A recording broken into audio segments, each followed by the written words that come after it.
Today we shall take a look at a very important but less talked about topic, that is testing and troubleshooting of electronic systems. So testing and troubleshooting, these both are very vital but sadly very underrated steps for any electronic system, which every designer has to do, but not too many people talk about this. So it so happens that when you design any system comprising of many individual blocks, most of the time you are very comfortable knowing how the blocks work individually and independently, but once those blocks are interconnected together, we can only predict what may happen. In practice, understanding the intricate details of the working may be a little difficult depending on what those components are and what the system is. Often simulations can only take you so far, but in practice, how those system blocks will behave when they are connected together, that is often not so easy to predict. Now the sad part is no book, no paper, no application or technical note can teach you how to develop the skill of troubleshooting. It comes with practice and experience. The first ground rule on which most engineers would agree is that first make your circuit on the breadboard before going to make it on the PCB. So if your breadboard circuit is able to give you the desired function, then there is every chance that your PCB will also work fine. But for several systems, this is not possible, because for high frequency microwave or high frequency RF digital systems, it is not possible to make those circuits on the breadboard. So the first step has to be a PCB. In that case, your work becomes much more challenging. So while testing, you have to inculcate this habit called trust nothing, trust nobody. Now suspect each and every block in your system. Go with the view that anything can go wrong, and if you have a problem, adopt a divide and conquer approach. That is, if you have a big problem that the PCB is not working or your system is not working, divide the problems into smaller problems that you can individually conquer. Now, before going for testing or troubleshooting, some of the most commonly used instruments are over here. The first is the multimeter. The multimeter will help you identify or debug most of your issues which may come up. So, for example, multimeter is one of the simplest and most versatile instruments that are easily available at very low cost, and it will help you identify many problems. So, you are aware of what a multimeter can do.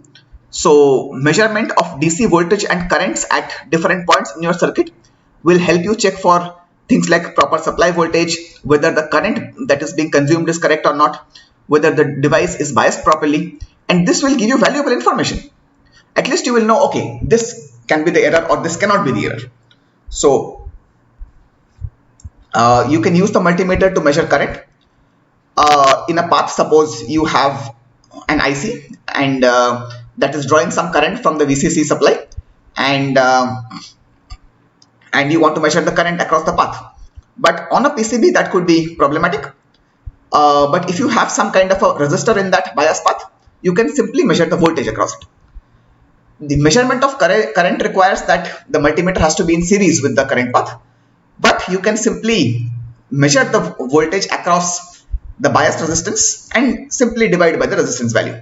You will get a very good estimate of what the current actually is. So you can think of it this way. Now you can use the multimeter to measure resistance also, but do not measure resistance when the system is powered on, because in the resistance mode, even the multimeter is active. It is generating its own power supply which can interfere with the circuit working.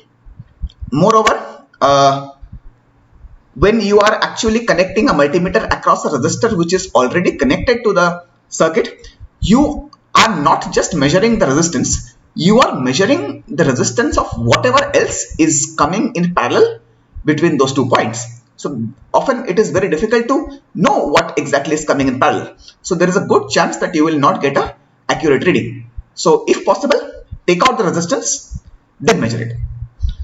The fourth thing that you can measure, and something very important, is called continuity. Whether 2 points have a valid electrical connection. If you hear a beep in that mode, it means the connection is proper.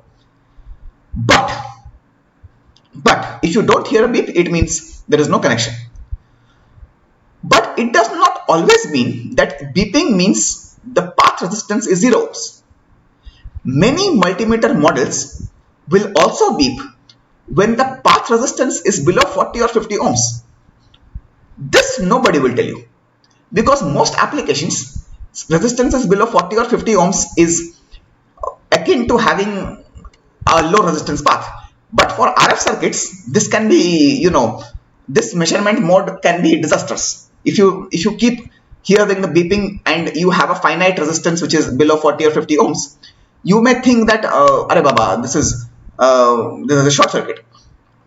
So be very, very careful of this. Check your multimeter datasheet and test your multimeter with resistances beforehand to know the limit. So the second instrument which you use is oscilloscope. Analog oscilloscopes can be used to measure periodic signals, that is up to a few megahertz. Again, to measure this, you can also use a digital oscilloscope, which is more versatile these days. Digital oscilloscopes can also be used to measure signals which are in bursts. So because the digital scopes have an option of something called as hold feature, through which you can take a snapshot of the signal, and there are so many digital signals and communication signals which can travel in the form of bursts. That means they have some idle state, either a 0 or a 1, and then they transmit some n-bit value, and then again they go back to the idle state. So such kind of burst signals are difficult to capture with analog scopes. So digital scopes, you can do this, and then you can see after capturing the signal whether it is indeed the signal that you want or not. Now if you want to deal with signals at RF frequencies which are above 1 gigahertz, or you are looking for high speed digital signals which you want to observe, you can use instruments like spectrum analyzers, logic analyzers, but generally these are very specialized and will not help you in most of the common problems that are faced.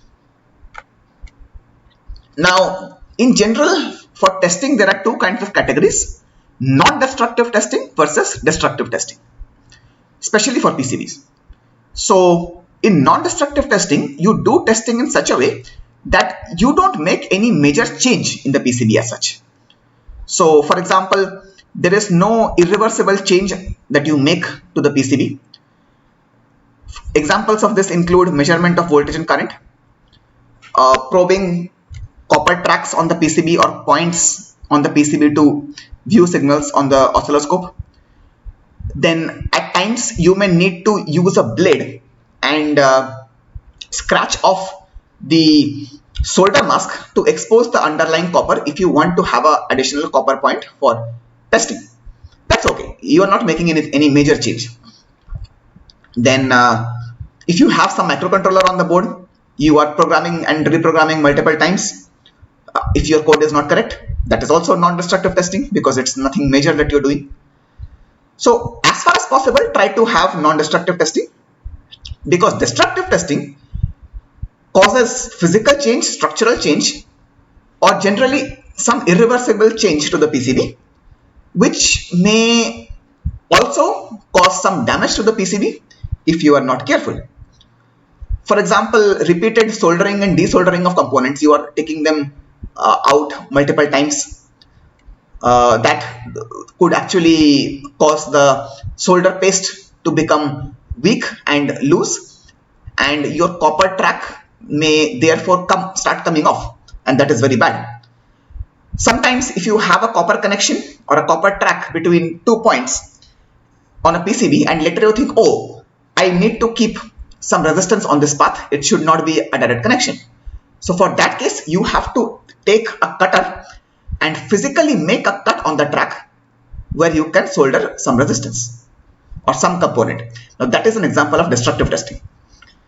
Now destructive testing can also happen when you are resoldering components and exposing some components to high temperatures for soldering, or hot air gun in case of soldering components like UFN packages.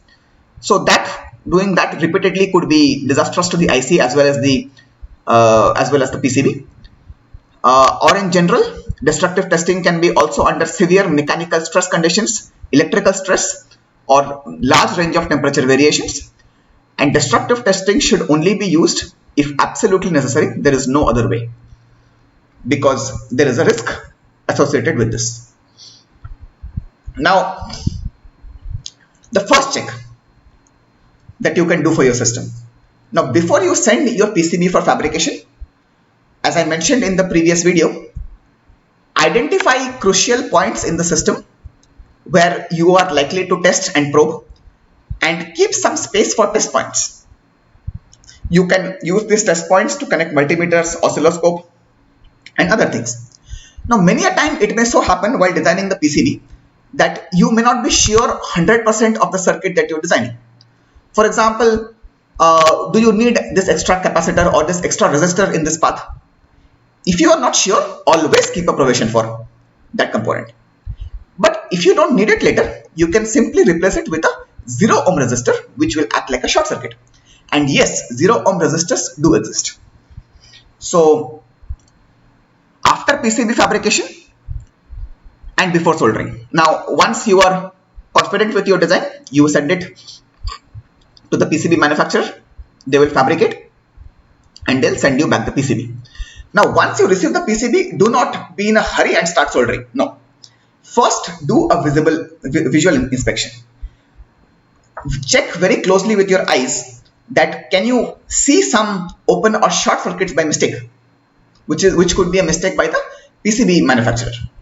So, of course, before sending your PCB, there is something called as a design rule check, which you should use and verify that there are no physical overlaps. But it may so happen that the PCB technology in the manufacturer's end may not be that great. So there could be some short circuits or open circuits by mistake where it should not be. So most PCB manufacturers already do this test for you. But again, it's a good practice to convince yourself and do this once you get your PCB. You can use a multimeter if the PCB components are too small to be checked by eye, or you can use a magnifying glass. Keep these easy tools with you, and multimeters and magnifying glasses are available in every lab, and they are very easy components or very easy tools to get. If you don't have a magnifying glass, you can even use your smartphone camera with a very good zoom resolution. Both will work. Now, suppose there is no short and you need to solder now. So let's suppose your PCB needs 10 rounds of soldering. Now, after doing every round of soldering, keep checking for these inadvertent short circuits, because if you check regularly, you can trace back which component soldering has caused this problem. Because once your PCB is soldered with so many components and then you check, it will be very, very difficult for you to identify which component is causing the shorting. So again, as I said, low value resistors also show up as a short circuit on the multimeter. So be very wise to check that. That is not what is causing the short. Again, do a visual test after you are done, just to check for any inadvertent shorts if you do not have a multimeter in hand. Now, most importantly, you should clean your PCB after completing the soldering. Use chemicals like isopropyl alcohol or acetone, a few drops on different soldering junctions, and use a small brush to remove the extra solder flux, the metal and solder bits which may get accumulated here and there, and that they may cause problems later on. So always clean the PCB after you are finished soldering. and it looks good also. So you can see that there's a PCB which has a white color solder mask. Before zooming in, it appears as though there is just writing on the PCB, there is no track, and we are using a TQFP144 package on this chip. So from a distance, it's very difficult to see whether there are shorts or not. But if you zoom in using your phone, you can actually see the individual pins and the tracks which are coming out of the pins. So therefore, the zoom feature should be used with good resolution. Now, once your PCB is soldered, you have to start testing. Now, of course, don't go for direct testing. Go for things like DC supply testing first. So before you power on your system, do a power supply budget. That means suppose your system is using two DC sources, 9 volt and 5 volt. Now obviously these two sources will supply some supply current. You first make a list of what are the components and how much current they will draw. That way you segregate that what is the total current that should be supplied by this 9 volt supply and what is the current that should be supplied by the 5 volt supply. Now use the datasheet for all the parts. Now after powering on, you should check this. First of all, are the voltages being constant? That supply voltages. Is 9 volt actually 9 volts or is 5 volt actually 5 volts? If there is a voltage drop, it means definitely there is some one or more component which is drawing more current than the DC supply can provide. So in such case, the loading effect will cause the power supply to drop down. So that is one way you can identify. So in case the DC voltage supply is steady, check the current drawn by each block. Is the current being drawn by each block the value that it is supposed to be? Is it high or low? In that case, you can know whether the component is working or not. Then check all other DC points. This can include, bias points for amplifiers, tuning voltage for oscillators, or any other mixed signal circuits also. And then you can check whether the DC voltages on the signal path are proper or not. So, which are the DC points which are not part of the power supply. Then you do something called a signal integrity test. This may be actually some part of your main testing, depending on what your circuit is. Now, look at different points on the signal path to see whether the signal is actually what it should be. So the first test is a linearity test. Whether the device or circuit you are using or some sub-block is linear or non-linear. It is very, very easy to see that. If the device gets a sine wave input and the output is non-sinusoidal, then it is definitely non-linear. So that is something you can easily check using an oscilloscope. Now, the next part is to see distortion. In case of it, in case there is some kind of non-linearity, or if your signal is not a sine wave, it is some kind of wave like a triangular wave or a square wave or some kind of a digital signal which is non-sinusoidal for sure, use a digital oscilloscope which will tell you whether there is some delay, whether there is some finite rise time or smoothing of the waveform on edges where the smoothing should not happen, some transient and ringing which is called as Gibbs phenomena. Check these things using the oscilloscope, and then you have to convince yourself how important are these issues, how will they affect your circuit. For example, if the smoothing of the edge is not a big problem, then you fine, even if the problem is there, you go for it, nothing to worry about. But if they're important, you need to devise solutions. For example, if the ringing is there on the digital signal, the Gibbs phenomena, they can be removed by using proper decoupling capacitors. So check for that, check if the decoupling capacitors are working properly. You may need to change that value. So similar for noise also, if there is some power supply noise, they can be removed by using decoupling capacitors. So for analog signals, again, linearity test is very important. Check for distortion and noise pickup, not very different from digital signals, and device solutions as necessary. But most importantly, develop traceability. Traceability means the ability to trace a problem to its roots. That is, if I am seeing some unwanted phenomena at point A, what component or components are actually causing this? So, working back to see and devise the roots of the problem is what we call as traceability. Now, just like hardware, you can also have debugging and testing of firmware, or that is the program which is running on some microcontroller. So most of the IDE or the software where you write your code for the microcontroller, they have debug features which allow you to simulate the program and view the contents of different registers or port pins or memory locations. This is something you can do before you dump your program on the microcontroller, but in fact it is often not enough. Your code may behave in a different way once it is dumped on the microcontroller. So but there are different ways to ensure whether your program is working. For example, if your microcontroller is trying to send some data to a slave device through something called as an SPI protocol. SPI is something very widely used.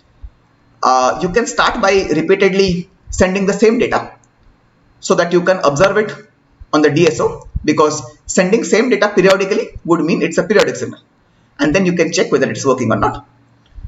So that's the way you can do something which your simulator perhaps cannot show you. Now I'll give you one example of issue in a complex system. The drawings I have shown you are drawing of something called as reflectometer. So reflectometer, as the name mentions, is a system through which you can measure the reflection coefficient of some device at RF frequencies. Now this design was done by none other than me. So like any designer, I was very confident on the working of individual blocks. Many of these were my own designs, and I was very excited on connecting these blocks together and to see whether it works.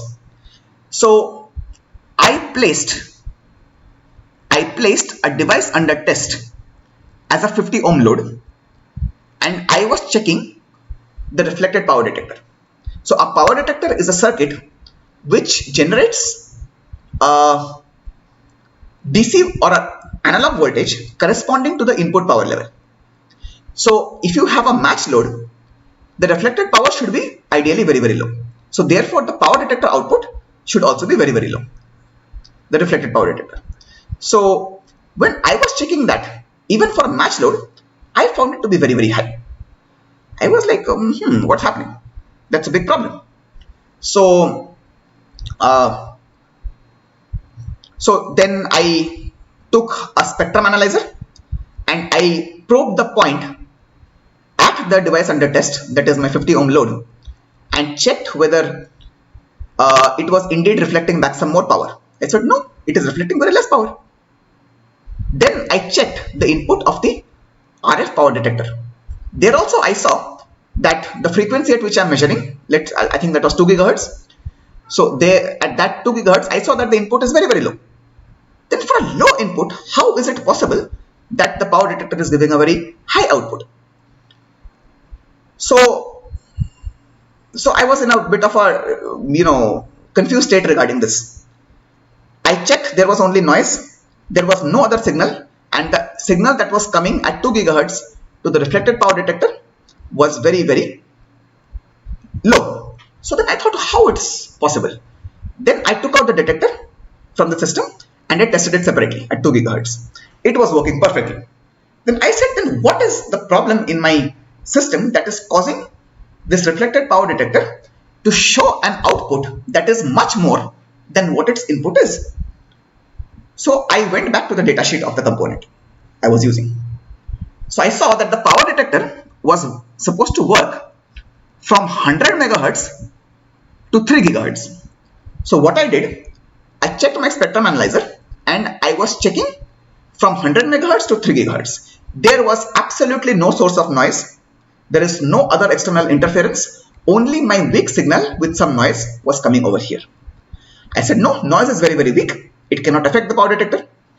And my signal is so low that, the power detector will not give, or it's not supposed to give a high output. So I was stuck on this problem for almost 24 hours. Because without this, I could not proceed to test my system. Now I started backtracking. I thought, okay, I was only looking at the system from the purview of 100 megahertz to 3 gigahertz. Now let me sweep the entire range of the spectrum analyzer. That is from DC to the maximum frequency of the spectrum analyzer, that is 4 gigahertz. I said, if there is any other signal which is coming, and that is not supposed to come. So I kept the spectrum analyzer at a full sweep from DC to 4 gigahertz. And then I saw, would you believe it, I saw one signal very, very strong at 10 megahertz, which was much lower than 2 gigahertz which I was working. I said 10 megahertz, but my power detector as per the datasheet should work from 100 megahertz and above, not 10 megahertz. So I thought, is that what it is? Because there is no other explanation. And where is that 10 megahertz coming from?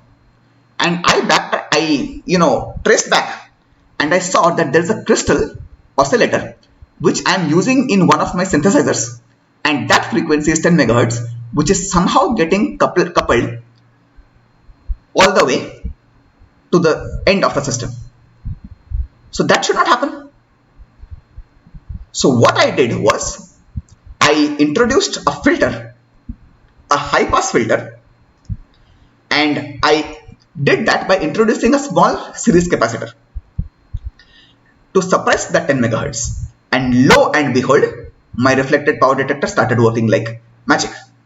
Now it was only able to capture the reflected signal and no other signal from anywhere else. So this is an example of how you have to use your intuition and knowledge to test back and trace the problem into its roots. So there are some other systems also, like the electronic voting machine, which we use in the elections in India. So as you know that whenever elections come by, the electronic voting machine is often the subject of a lot of controversy because of whatever suspected features it may have. But I would have been happy to discuss this electronic voting machine with you had we been here in person, because I know a lot of the features of this machine, and we would have loved to discuss this and clear many of your doubts. The third problem is a software problem, and that is the Pathfinder or the Mars rover. So there was a software problem on the Pathfinder, and because of that it was malfunctioning. So there was something called as, there are many programs which were running on the Pathfinder on Mars. Now when multiple programs are running, you need to assign different kinds of priorities to those programs. So now a very unwanted thing happened on the Pathfinder, that the priority order which we assigned to the different programs, they got changed. Something called as priority inversion happened. So I encourage you to read about this, what was the exact problem and how it was solved. So with this, we come to the end of the discussion about